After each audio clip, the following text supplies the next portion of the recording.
How to add a widget on iPhone. Hi everyone, welcome back to my channel. I am Bimal from App Guide. In today's video, I will show you how you can add a widget on your iPhone. So just make sure to watch the video till the end.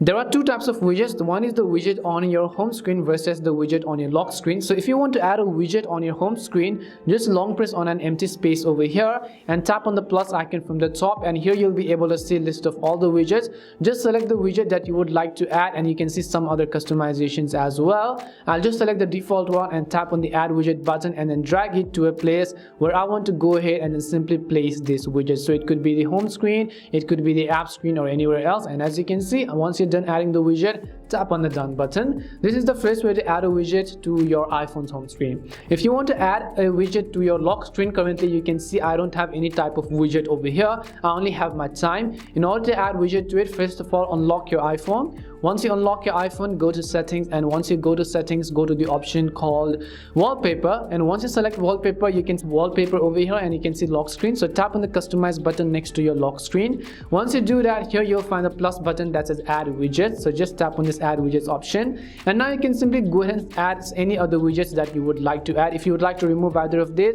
tap on the cross icon or the minus icon next to it, and you can simply go ahead and then add some other widgets. Also, the app widgets also works over here, so you can simply go ahead and add some other app widgets as well. If you want to customize the size, you can do that respectively as well. And once you're done, tap on the done button on the top right. That's all it takes to add widgets to iPhone's iOS 16. We hope the video was really helpful, and if it did help you, then make sure to leave a like and subscribe to our channel. If you have got any more questions, feel free to leave them down. Thank you very much for watching, and see you soon in our next video.